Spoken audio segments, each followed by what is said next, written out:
I'm Sharon Spurlock, part of the family support team at the St. Louis Arc, and I'm so glad to be back with you today and sharing information, answering your questions, really having some conversations about how we can do a better job supporting families. We're easing back into our Q&As by having a wonderful conversation today with the family navigation team at the St. Louis Arc. So without further ado, I'm going to have people do interjections, and we're going to start with Leanna Sanders. Hi, Leanna. I am the family navigator for families with kiddos ages 0 to 11 years old.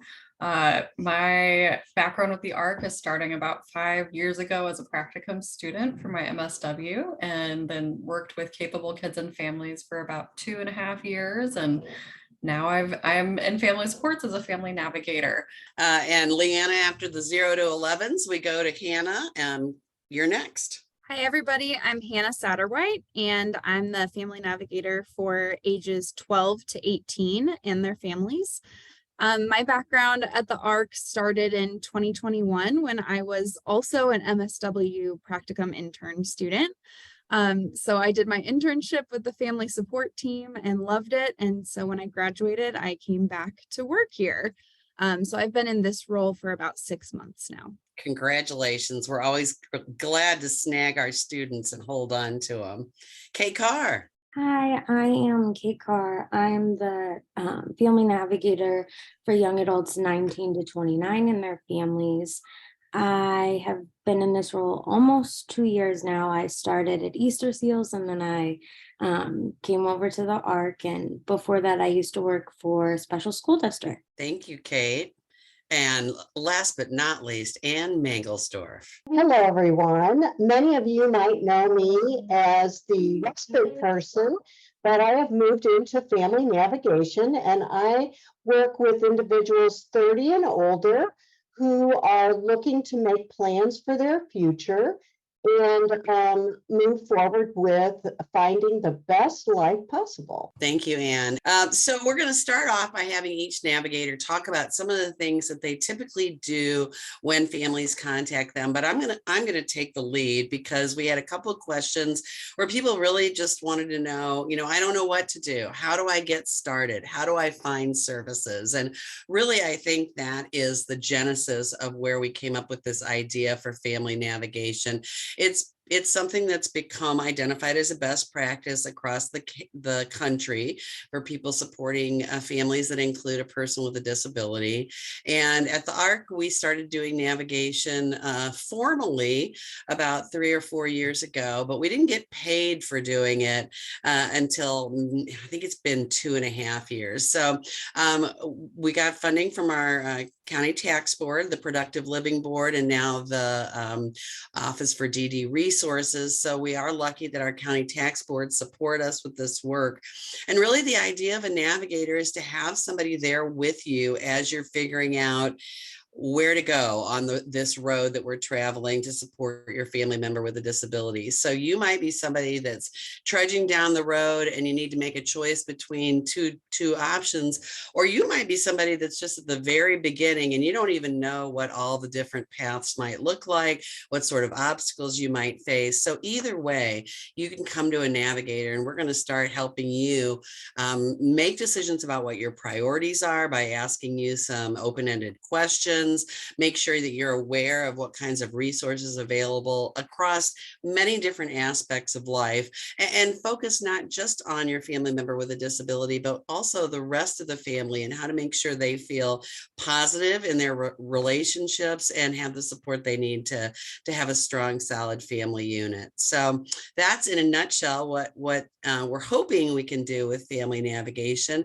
And Leanna, young families, that's an area that we have been trying to really bolster the kinds of supports we offer to young families. What are some of the things that typically families might come to you with when they've got kids that are in preschool? Maybe they haven't even gotten to preschool yet, or they're in the elementary school. So usually that age range, I'm getting phone calls about, where do I get an evaluation?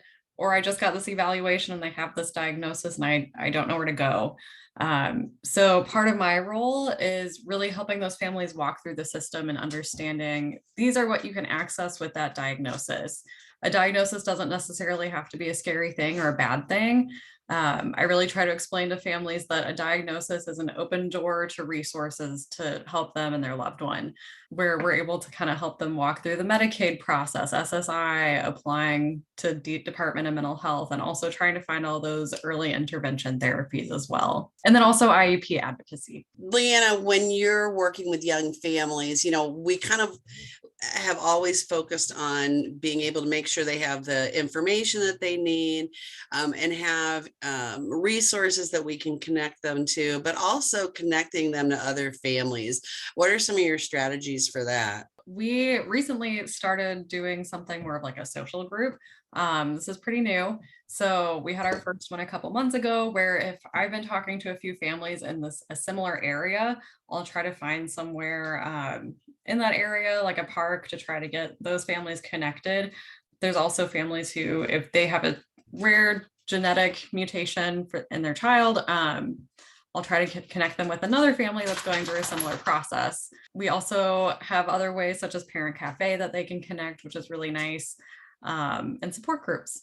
Hannah. Again, I'm in the 12 to 18 age range, and that can look very different depending on the specific age of the child and what the family is going through at that time. But typically in the younger range, 12-year-olds, early teen years, I get a lot of calls asking about recreation and social activities, after school programs, things for them to get involved in. Sometimes it's connecting them with therapies for in the home, and IEP advocacy type things. And then a little bit on the 16 through 18 side of things, we start to talk about transition age life events, which could mean that families are just planning ahead for what's to come after high school. So that's always great to get started thinking early about, is your loved one wanting to get a job after high school? How will they prepare for that? Maybe they want to build up some job skills before they're in a formal job training program. So we do start to talk pretty early about transition. I love that. And I think that's one of the things, my hope for navigation is that we're not going to always be responding in crisis, but we're going to be able to anticipate, gee, if I want to get a job down the road, how can I start building those skills now with some chores or an allowance or some other responsibilities that I have? Kate Carr, what about your 19 to 29s? 19 to 29, a lot of times young adults are aging out of school and either wanting to start college or continuing their education, maybe getting a job, volunteering. There's not one size fits all, which is really awesome. So whatever is best for the young adult, hopefully there's a program out there. So I help a lot of young adults with the next step, transition to adulthood. That could be pre-employment, day program, again, continuing education, and a lot of IEP advocacy, because during that time, it's what's happening after high school. And so having those plans and transitions in place prior to school being done will really help young adults. So when they don't have school the next day, what do I do? Or even just thoughts for the future too. It's interesting, and I hadn't really thought about this as we were getting ready to talk today, but I can hear a shift a little bit in your focus on talking to the young adult as much as talking to the parent. And I think that's kind of important for us to tell people, is the navigation isn't just for parents, it can also be the young adult.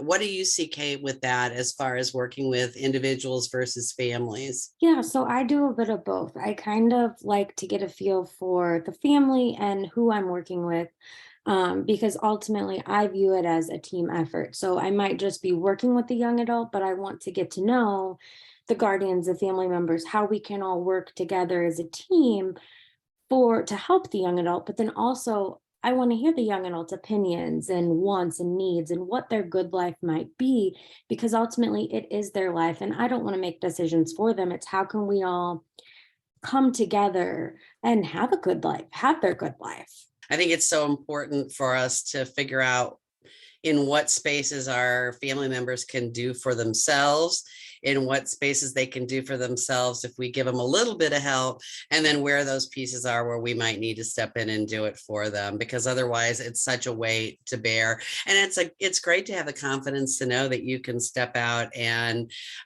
take care of certain things for yourself. So I'm glad we're working towards that. So my age range is 30 and older, and as other people have discussed, those people that I work with do include both the individual with the disability at whatever level they're able to participate in that conversation and talking about their lives, as well as with the parents, siblings, or other family members that may be involved with the family.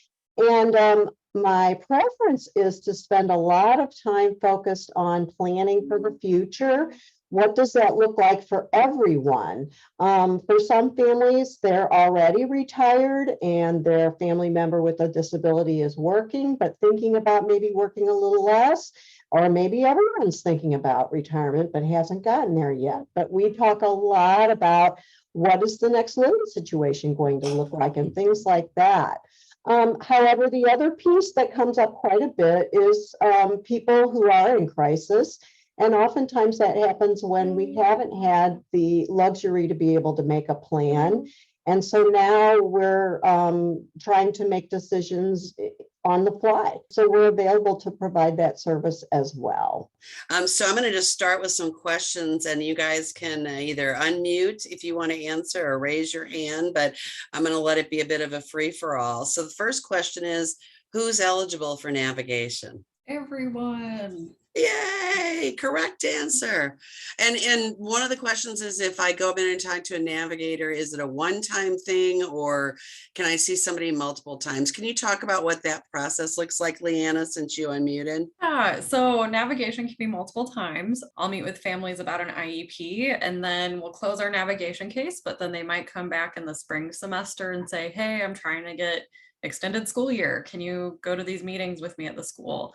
And then we can reopen. So really, we can meet for different topics.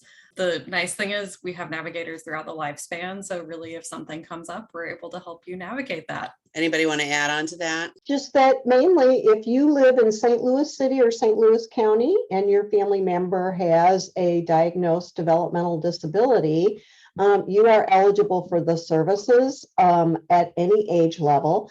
And like Leanna said, it may just be a one-time situation that you are involved in, or it could be an ongoing situation or an off and on situation. And you can refer yourself, or you can be referred through the Department of Mental Health or the city board. I've had people have friends and neighbors refer them. So anyone can make that referral. Yeah, and I do want to be clear, we do get our funding from St. Louis City and St. Louis County, but we're not going to turn you down. So if you're in Lincoln County or Illinois or St. Charles County, we're happy to try and get you started on the path. We just may not be as knowledgeable about the resources since we're not working there day in and day out. So there's a couple questions, and Anne alluded to this about Department of Mental Health. If I've already got case management services, what's the difference between case management and navigation? Should I start with my case manager first and then come to a navigator? How do you guys like to see that work? At times, especially if we're working with someone younger or someone who more recently got their diagnosis, they may not have a case manager. Sometimes they come to us asking for assistance getting one. So we're happy to connect you to someone with DMH if that's what you're looking for. Or, we can even collaborate with your support coordinator if you do have one. At times people reach out and they just haven't interacted with theirs in a while, and they don't remember who that person is maybe. And so we can help to kind of bridge the gap and connect you with that person. A lot of times we can work with the case managers. So they might have X amount of resources for day programs, and we might have others. So we're kind of working as a team to provide you as much information about something as possible. Yeah. And like Hannah said, a lot of times, if you haven't heard from your case manager, we'll try and bridge that communication and start it up. but then also letting the case managers, like, we're here to help. And if, like, I've shared quite a few resources with some case managers that they didn't know about. And I'm like, well, yeah, that's, this is what it's for. So even to open up the communication between us and them too. Yeah, I think one of the benefits of navigation is that we don't have as large a caseload as most case managers. So for us to be a supplemental service, if somebody has case management, or maybe be able to help through a difficult situation, and that's a possibility.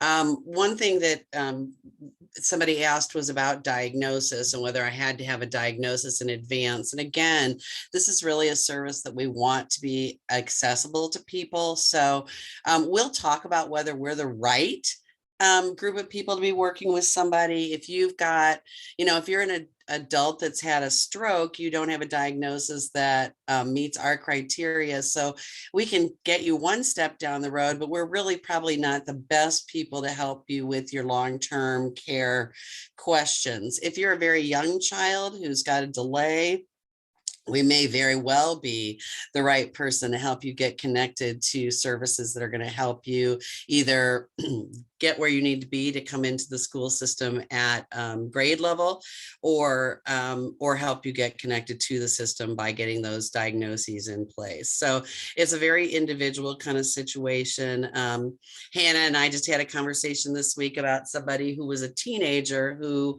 had been going through a diagnosis assessment, did not get an autism diagnosis, had some other diagnoses where we thought we could offer a few pieces of support, but then probably they're going to end up working through a different system. So we want it to be as gentle a handoff as possible if we're not the ones to provide the resources. I'm going to continue on with our questions. I didn't fully answer this one, so I want you guys to talk about what the process might look like if somebody comes in to work with a navigator. Are you going to tell them what to do? Are you going to give them like homework to do to walk away with what they might need to take action with? How do you figure out what's right for each person that you're working with? I think it's very individualized, but then also, like, I might have a young adult come asking, I need help finding employment, and it's very straightforward. This is what I want. And then another young adult that needs, and the family wants step by step what to do. So it's very individualized based on the person, their needs and goals. So I'll do both. I will help navigate the system with them. So say it is for employment, what are the agencies that offer employment? But then where do you start? Who do I get in contact with? What that process might look like, and kind of go over some details, because there's a lot that can go into something, and I try and break it down into steps so it's not as overwhelming. But then if I'm not there, the family and young adult have the resources and know what to do, and can gain self-advocacy and know, hey, if I can't get a hold of so-and-so, I can try XYZ to get through these things. And I think oftentimes, just like most of us, if it has to do with completing paperwork or exercising or doing your taxes or having your will done, or some of those really fun activities that we all look forward to, it helps to have a person.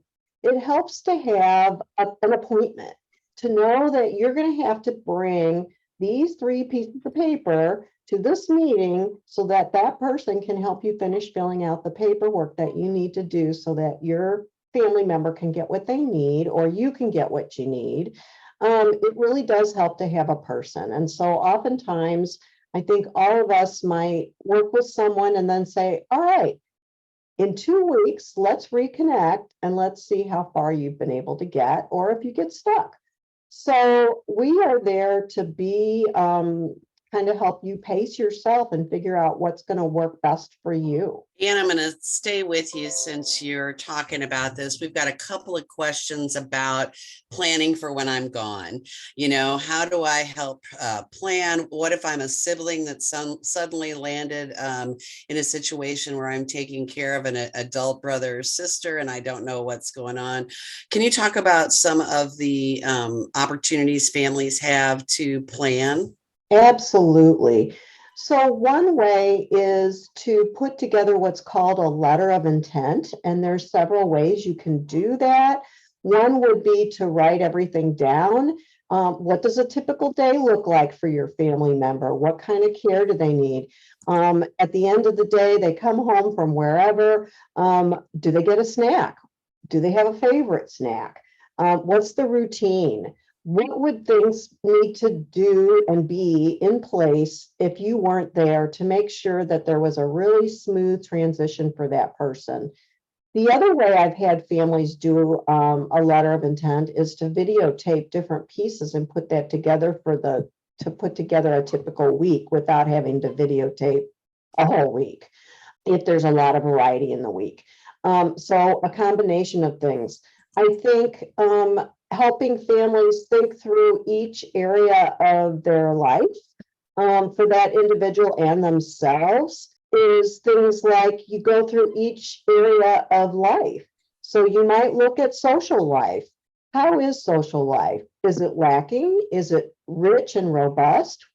Does the person who you're planning for care about their social life?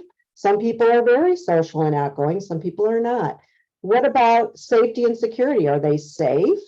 Are they healthy? Looking at all aspects of their life. What do they do during the day right now? Is that going to be adequate? Is that going to continue? Where do you want them to live in the future? Where do you want to live in the future? Are you going to be able to stay in your own home? Do you need to get a stair lift? Do you need to move to a smaller house? There's all kinds of things that go into planning, especially as an older adult. And then the final piece is just being able to speak up for yourself. Is this someone who can do those things? Do they need a guardian? Do they need a power of attorney? Do they need some people in their lives to help them with their decision making? So we try to, when we have the luxury of planning, is to go through all those areas and really look at what needs to be bolstered or worked on or whatever. And then finally, we do a series, an 8-week series periodically throughout the year that includes other parents and siblings and the person with the disability. And we meet for 8 weeks, and each week we tackle a different domain or area of life. And spend some time working on that. And then you have a week to work on that. And then we get to the next one. So that's also available to families. Yeah, I love those series because I think it gives you kind of that pathway to take one step at a time and think about things, and you don't solve every problem, you know, in each week, but you've at least got that understanding about healthy living or community housing or whatever it's going to be, and you can think through, and each of our navigators oversees different groups within their purview that they help people to think about those things across their broader lifespan. Kate, you mentioned resources before, and I think maybe like telling people a little bit about some of the tools that we've got would be helpful. We have somebody asking about a trustee, how to find a reputable trustee. If you have family members that are asking you for resources, what are some of the tips and resources that you are able to share with them? How do you help? Yeah, so I make a resource guide, and it has, for instance, if someone's needing a trustee to get that started, or guardianship, I have a list of various different attorneys and lawyers that either the ARC partners with or knows of, or families have told me, hey, that, you know, so-and-so was really great. It was a smooth transition. They were really helpful. So I have quite a few resources on that. that I share with families, depending on what they want. I try not to overload it because it is overwhelming. So if I can try and the resource guide I make, it'll say like a bio of what this is about, and the information so that they can then directly contact those people and kind of have an idea of not exactly what to say, but what they're wanting and how to get that process started. Anybody else want to add to that? Do you have like Yeah. go-tos for resources, or Leanna? Yeah, so also kind of backing off from what Kate was saying, part of my resource guide for families, I guess a resource guide per email that I send after, depending on where they live in a certain area, I'll try to find therapies that are in that area so they don't have to drive across town. Also, it depends on their insurance.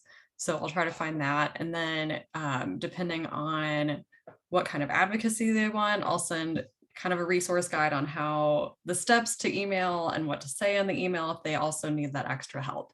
So all of the resources and kind of how to access that as well. I'm really glad you said that, because I think there's some question about, tell me more about what this looks like. So in my head, I'm going to just start us off and then you guys jump in. A family calls you and they identify something that they need, and you all ask some questions to kind of flush out a little bit more about their priorities, what they already have access to, what they might be eligible for. And then you talk and you find out like what they want to move forward with. And then after having done that, you kind of compile all the information and you send follow-up email so that you can spell out step by step, here's who to follow up with, here's what you can say, here's the next step of what you might need to do. Is that a pretty good summary of a typical interaction? Okay. And then someone had asked earlier about how we meet with people, and that really varies depending on you. So we might meet people at a nearby library or McDonald's. I've done that, at home, at our office, on a Zoom call like this, on the telephone. So it's whatever is convenient and easy and comfortable for the people that we're going to be meeting with, and when people can meet. So it's very flexible. Great. And just to add, this past week I went to an IEP meeting with a family, and one thing that I did there was I took some notes so that the mom didn't have to take notes during the meeting. She could focus on the meeting. And then I would, type up the notes that I took and send them to her so she has them to keep, that kind of thing. We would follow up with information going forward so that you don't have to do all the thinking in that moment sometimes, or you can focus on other things. And sometimes we share the load. So if there's, for instance, I'm working with a family who received, is looking for personal care assistance for her daughter. And she got the funding, which was you would think would be the difficult part, but it was finding the people. And she got, I think, over 400 agencies to go through. And of course, no one's going to go through 400 agencies. So I was able to kind of help her call that list down to a manageable level. And then we divided up the list. So she made some calls and I made some calls. And so there's a variety of different things that come up where you might work together on a project. That's something I think that's really helpful, is working with, the family or whoever you're working with. But then a big thing is you always hear, well, this physician or this therapist was great, but for the resources, I personally like to know maybe who wasn't a good fit, because when I send the physician list out, I'm going to kind of take out the people that or weed out that might not necessarily be appropriate. So that also helps, is knowing if you didn't have the greatest experience, kind of knowing why, and if you are wanting someone else or something like that. Yeah, we always want to know if somebody wasn't able to serve your family well, because we'll make notes about that on our resource forms as well. So I want to have you guys talk a little bit about that. A lot of the families that call us are people that maybe they need services, but they don't have a straight shot funding stream to get to them. So I know that we all use Charting the Life course tools and concepts when we're working with families. Let's say somebody came to you that did need care in the home, but there wasn't an obvious funding stream for that. What are some of the different ways you might problem solve with them to think about that? I might work with a family to look at a list of all the supports that are in their lives and the lives of their family member, and just start to get really creative. And it doesn't mean that these are going to end up being the people that do the care that you're looking for or whatever it is you need, but it's a start. And then some of those people you may end up contacting as a result of our brainstorming to see if they know people. And then, just trying to do some creative brainstorming around all the different resources that are out there in the community already that people aren't always aware of or don't think about. And all the different ways that you might be able to get, for instance, one example might be, let's say you didn't have funding for respite care, but you did have funding for recreation. I'm not sure why that would happen, but anyway, you can somehow use your recreation as a way to get some respite for yourself. And there may be some other things out there. Maybe you need someone to do the carpooling for you so that you split it and you're doing some, and then maybe another participant in the program has family who can do some. So that takes some of the burden off of you. So our goal is to try to look creatively at things that are already in place, already out there that you may not be aware of, and try to do some problem solving that way. Yeah, I think that we're going to want to look even at, we might push you to look at technology. I think that's been one of the priorities for us in the navigation team, is recognizing that there may not be enough dollars in the Department of Mental Health or the Division of Health and Human Services funds for you to get all the services you need, but maybe you can get your needs met by having some in-home monitoring or helping somebody use a cell phone to call and check in to make sure that they're okay. Maybe there's a local ride sharing program that can fill some of those needs. So those are all really important things that sometimes when you're in the thick of it, it's really hard to remember to think about those options. So navigators, we've got a question. If I come back to a navigator years later, will you have the notes from the first time? And I'm going to answer and say, unless it was me, you will, because everybody else is really good at documenting. We're very fortunate at the ARC that we have a good database, and we try to keep case records for navigation so that we can say whether or not we were helpful to you or not, and make notes about what we did. That way, if you call us, we can also check back and say, oh, I see that, 2 years ago, this was going on. How is that situation? Has it resolved itself? So that can be really, really useful. First question I'm going to say, somebody asked if you just call the main line to get started. And if you want to do that, that works out fine. You call our 314-569-2211 number. It's super helpful if you can tell us the age of your family member, if possible, what county you live in, and what the presenting issue is, because then we can make sure you get to the right person. But other than that, it's as simple as that to get started. So we've got a couple of more age-specific questions here, so I just want to land on those for a minute. Let's talk about supporting siblings, grandparents. How do you help people that maybe have suddenly been thrust into a role of caregiving where they really are needing to jump in and learn what the different things are? What's a good starting place? And this can be anybody. I'll go, because I do get a number of these calls from families where parents have passed away, or they now live outside the home in another situation, or the sibling is caring for the parents and their brother or sister. And typically what we'll do in that situation is just sit down with them and talk about all the possibilities and what it is that they might need right then. What is it they feel like they're needing? Oftentimes, it's maybe more help in the home. We can certainly go through all the systems and all the pieces, but oftentimes when people are just getting started, they're feeling overwhelmed. There's a lot that needs to happen with all the people in the family. And so we're going to start with, what do you need first?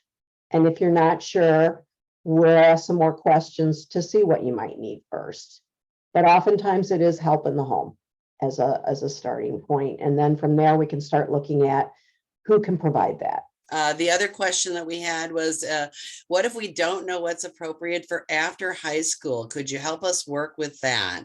So let's talk. If I called and said, I've got, a year and high school's ending, what should I do? What would be kind of your process there? We can, in family navigation, we can work with the school. So if there's, for instance, an IEP coming up, that's, maybe depending on when someone is planning on leaving high school, like a year or two before that happens, you may want to start talking about what the plans can be. So we can interact with the team at school. We can talk to the individual themselves, meet with the parents, etc., and try and put together a plan of what makes sense, what they're interested in doing.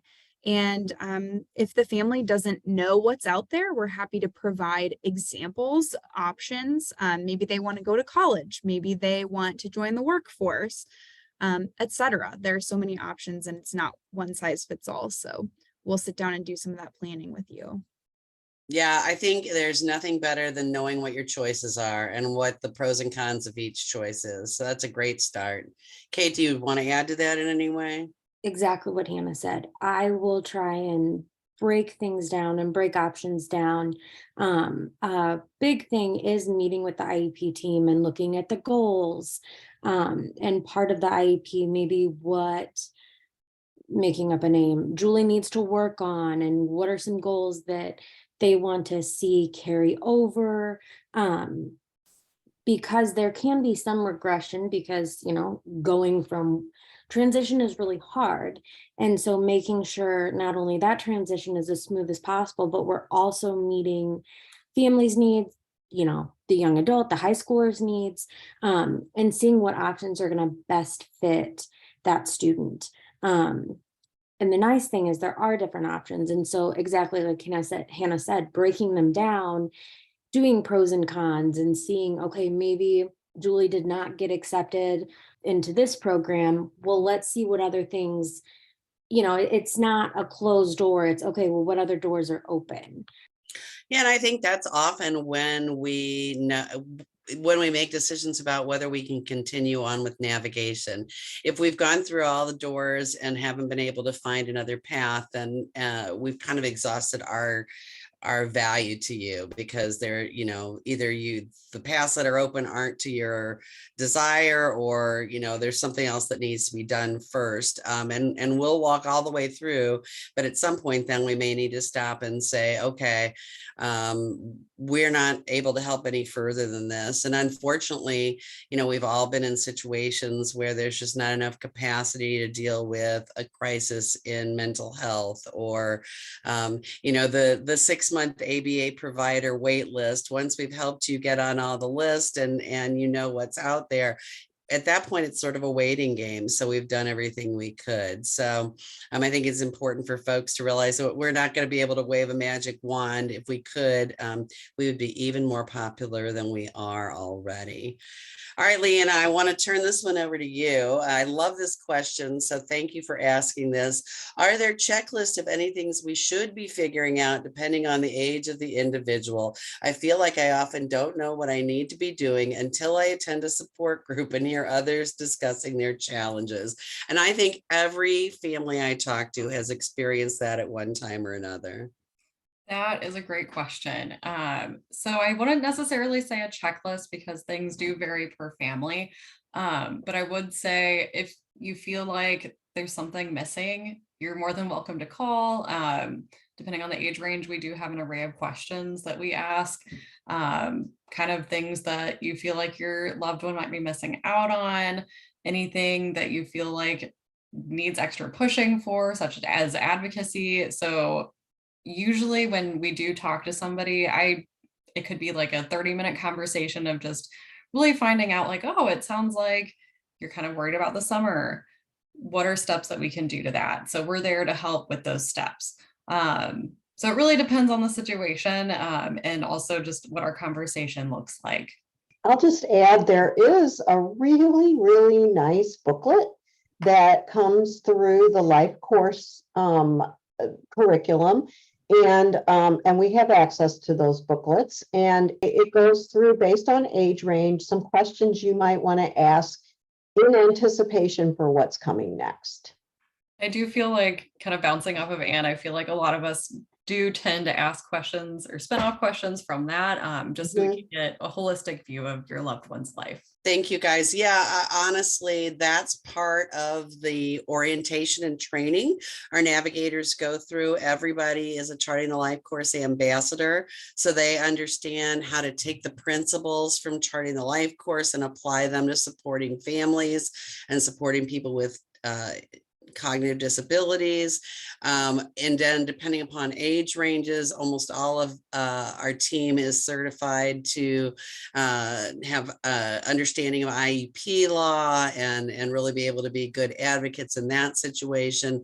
And then each of our team members have a variety of their own passions and interests, which have led them to take on additional duties as assigned, everything from counseling to advocacy to positive behavior support. So we have many things that people are bringing to the table, and we want to find ways to use those to the best of our abilities, because it's really helpful. I'm going to go around and just ask each of the navigators to tell us, what's a good day as a navigator? What's is there a story that you feel good about that kind of summarizes what you think your value as a navigator is to our families? I feel like as a navigator, we have an array of situations that we handle. I've worked with multiple families who might be in a housing crisis, rental funding needed, but also transportation for school, where Anne was kind of mentioning this, we're trying to find funding in different situations where we can help in one area. Maybe that's a voucher somewhere, such as respite, or finding a voucher for rental assistance. And then trying to find transportation. So we're able to help you sit down, which is really fun for us, and keeps the job different, where we're able to sit down and kind of find different puzzle pieces to help make things work for you.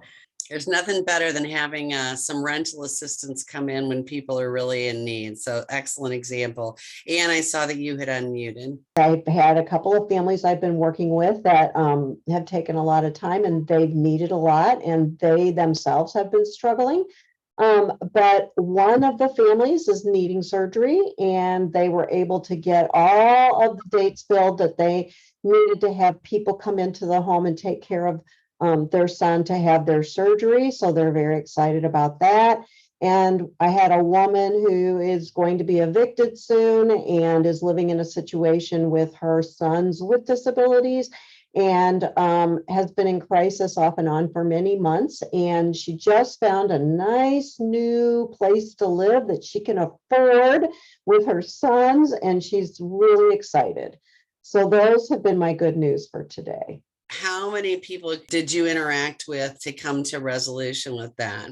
That wasn't just you as the super navigator, right? No. So we had, with the family that just found housing, we had to get them connected with Legal Services of Eastern Missouri. They are also connected with the DD Resources, which subcontracts with DMH to provide case management, so her boys could get some services.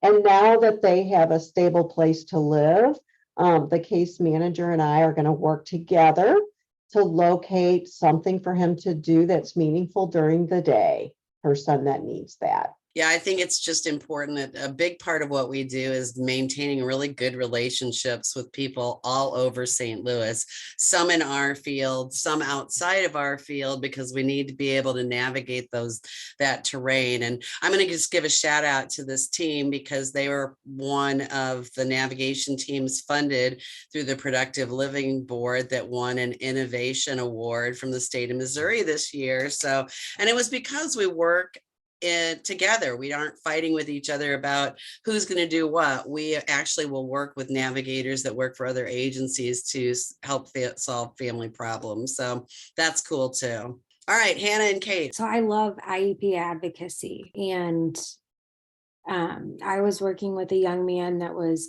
on homebound for quite a long time, and finding the right placement for school was really, really hard. And after quite some time, we found placement, and this young man is thriving, is like completely different from the beginning of working with him.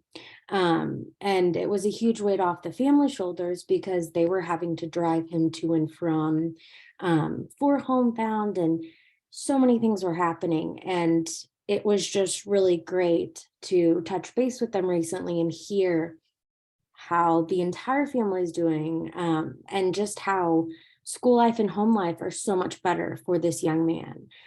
So it's really great when you hear those things, because you want school to be a happy place, a comforting, a safe place for young adults, or anyone. So Hannah, you get to wrap it up. So another thing that goes along with our connections in the community, we're, always ready to refer you to certain services or resources that you may need. So I recently worked with a family who their teenage son was just starting speech at school, and he had been using a communication device at school for the very first time and was using a new system. And so we were able to actually connect the family with a communication device that he was able to take home with him so that he could use it there and continue his progress that he had started with school. So sometimes it's just, maybe someone needs some supportive equipment, some medical equipment, or something to help them communicate. And we try our best to connect you with ways to get that. Thank you. Yeah, it doesn't have to be a huge issue. It can be a small piece, but it's not a small piece in your life. It's a big piece in your life. So we want to be there for the small victories as well as the large ones. I'm just going to give myself an opportunity to answer this. I got to do some navigation with a young adult who graduated from her VSP program recently, and she wanted to get a job. There was some questions as to whether or not she would be eligible to get funding for support in her job. The family was really interested in being prepared going into meetings with all the ideas they could think of about potential job opportunities. And so using some of the tools we've got with Charting the Life course, we offered an opportunity for that family to have a circle of support meeting.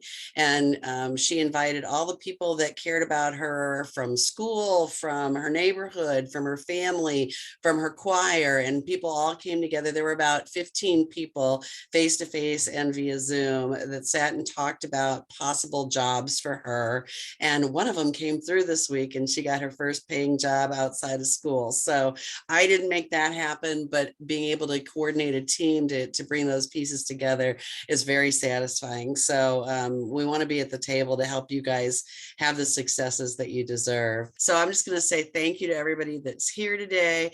Please think ahead, plan forward, and if you need assistance to feel informed, to feel confident, and to figure out what your next steps are, call us 314-569-2211, and have a great rest of your week.